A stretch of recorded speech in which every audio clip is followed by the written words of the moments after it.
up, he set out to write crime novels. The first, The Big Bounce, came out in 1969 after it was rejected by 84 different publishers. Almost all of his books since then, including 52 Pickup, Get Shorty, Out of Sight, and most recently Djibouti, have been bestsellers. It's the birthday of François Mauriac, born in Bordeaux, France, 1885. Most of his novels set in Bordeaux became famous for his book A Kiss for the Leper. François Mauriac, who said, "I believe that only poetry counts. A great novelist is, first of all, a great poet." Here's a poem for today by Mary Oliver, the poetry teacher. The university gave me a new, elegant classroom to teach in. Only one thing, they said, you can't bring your dog. It's in my contract, I said. I had made sure of that. We bargained, and I moved to an old classroom in an old building, propped the door open, kept a bowl of water in the room. I could hear Ben, among other voices, barking, howling in the distance. Then they would all arrive, Ben, his pals, maybe an unknown dog or two, all of them thirsty and happy. They drank, they flung themselves down among the students. The students loved it. They all wrote thirsty, happy poems. Mary Oliver's poem, The Poetry Teacher, from her collection Dog Songs, published by Penguin and used by permission here on the Writer's Almanac, supported by the Poetry Foundation, offering poetry podcasts to listen to and thousands of poems to read at poetryfoundation.org. Produced by Joy Biles, with assistance by Teresa Burgess. Be well, do good work, keep in touch.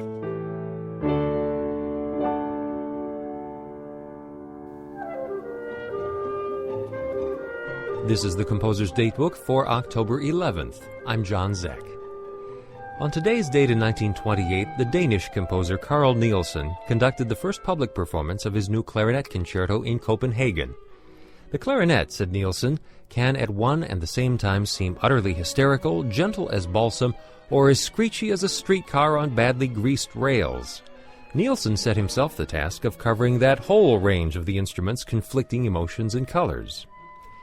He wrote it for a Danish clarinetist he admired named Åge Oxenvad, who played both the public premiere on today's date and a private reading a few weeks earlier.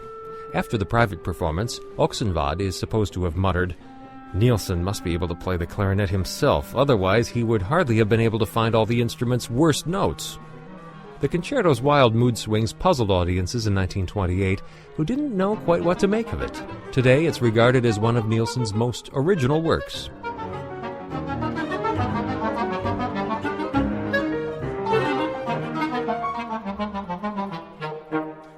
In October of 1996, another clarinet concerto received its premiere when American composer John Adams conducted the first performance of his Gnarly Buttons with soloist Michael Collins. This concerto contains a bittersweet tribute to Adams' father, a clarinetist who loved the swing music of Benny Goodman, but who fell victim to Alzheimer's disease. In Adams' concerto, the swing tunes slide into dementia, but the concerto ends with a kind of benediction. For more on composers and their music, go to our website, composersdatebook.org.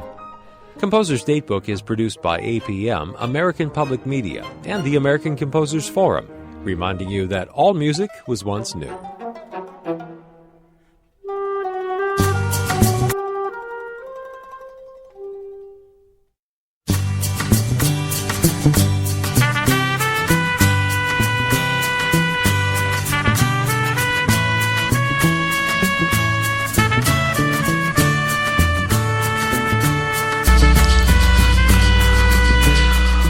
Welcome back to Studio 29 on this Friday, now afternoon, 20 minutes after 12 o'clock. And thanks for listening to this live edition of First Cup, still to come. Today in history across our wide Missouri before the CBS World News Roundup, along with the Friday Funnies to follow after the news. But right now, though, let's take care of some celebrity birthdays for today. And there are a few on the list, so we'll get to that right now. As soon as I remember where I put the open. Where did it go? There it is, right where I left it. Funny how that works. Right after the Waltons.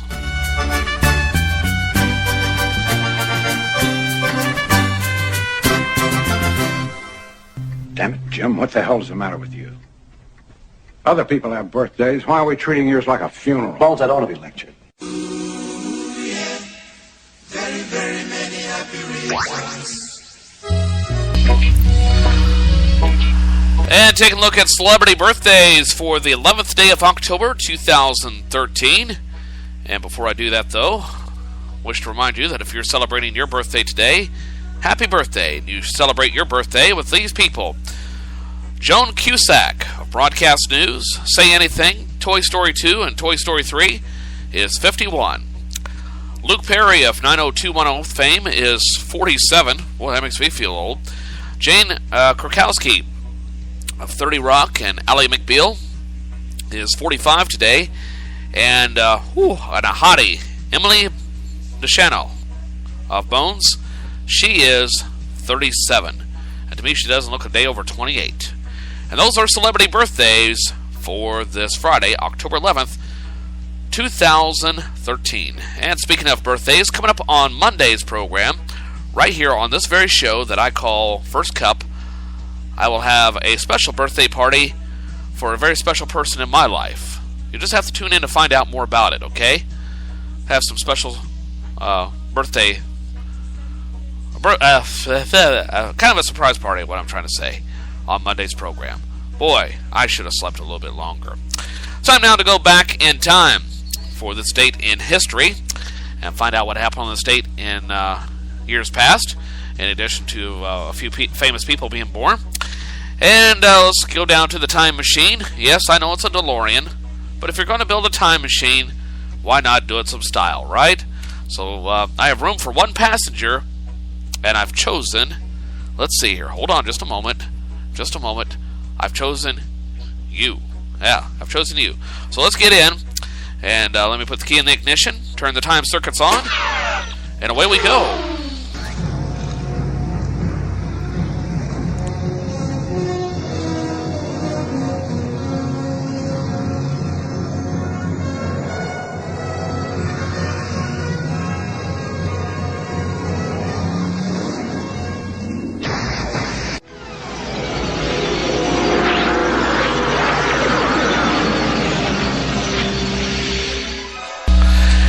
And on this date, October 11th, let's try that again.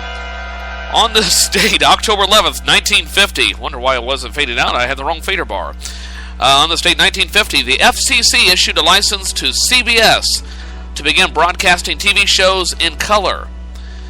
You know, there's only one problem. How many people had a color TV set in 1950? Raise your hand. See, I thought so. You weren't even born yet. You know, my question is, when are they going to start issuing a license to broadcast TV shows in good taste once again? Yeah, I'm one of those old fuddy-duddies.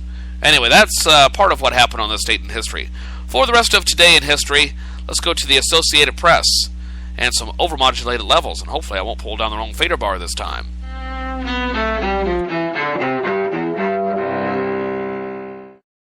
October 11th, 2002.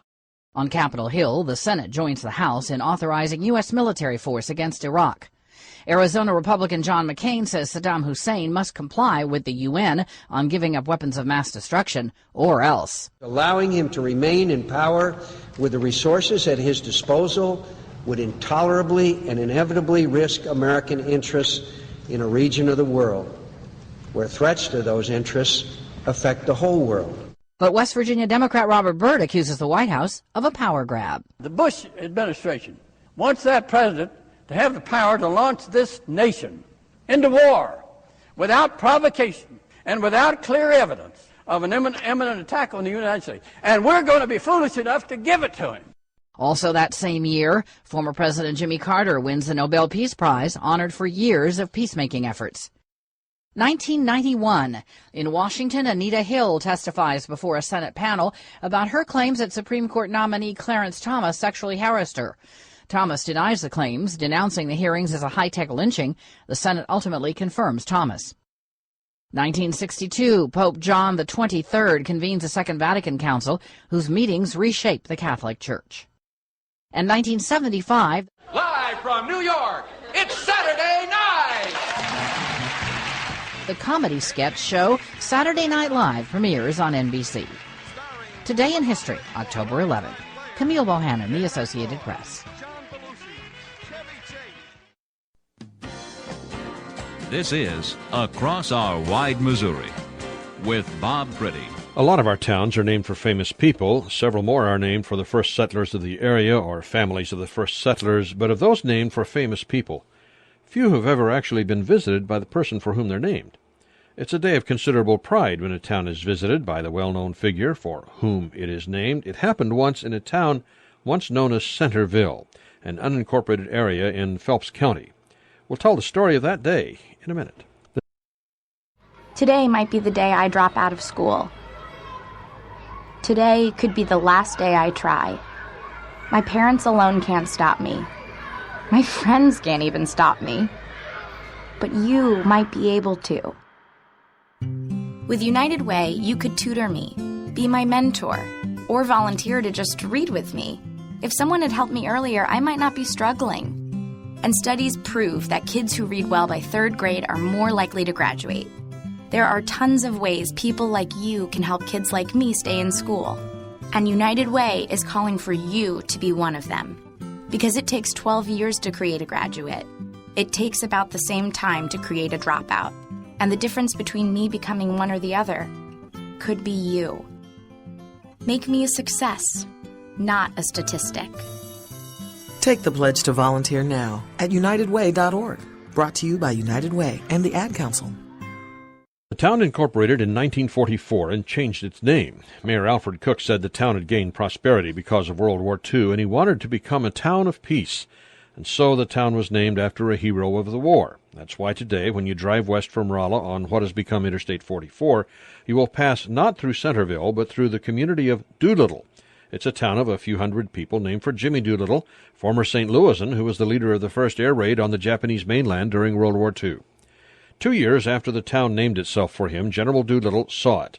It was a quiet day for a town of about 250 people then, which had sent him a letter in care of the War Department in Washington. The former 8th Air Force commander had written back saying he would visit the town as soon as what he called the pressing business at hand was taken care of, namely the war. When he did arrive, the town swelled in size for one day to more than 4,000 people.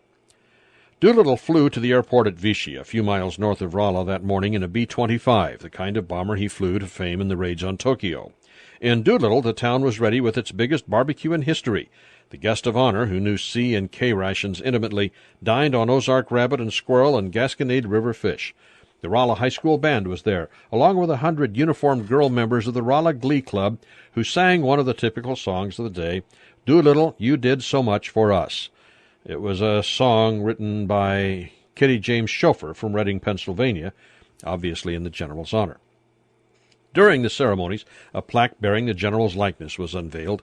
In his speech at the dedication, Doolittle boasted air power, gave a good plug for his civilian employer, Shell Oil, and then told the audience, "I should like always to believe the tribute you've paid me you also intended for the men of vision who made aviation as we know it today possible. Aviation will be a most potent factor in the establishment of peace. There can be no true and lasting peace as long as misunderstanding is rampant in the world. The most important step toward the establishment of real peace is the breaking down of the barriers of isolation, misunderstanding, and distrust." Doolittle told the audience that commercial airlines were paving the way for that kind of reconciliation. With airlines providing fast and easy access to all parts of the world, he thought, man can become better known to man, and respect for all men can arrive. The town continued its tradition by naming its main streets for wartime leaders. Highway 66, which went through the heart of the town, became Eisenhower Boulevard and was designated the community's main street. Intersecting streets were named Patton Avenue, Truman Avenue, Roosevelt Drive, Bradley Street, and MacArthur Road. The time finally came, though, for Doolittle and the town to part. But there had to be one last look. The remaining few of the 4,000 people at the small town heard the roar of the twin engines of the bomber coming in at a distance, and then it roared overhead. The plane circled once in salute, giving the general a final look at the place of Missouri which honored him, and then flew away. On the ground, people went home, had supper, and then returned to the oak grove for ceremonies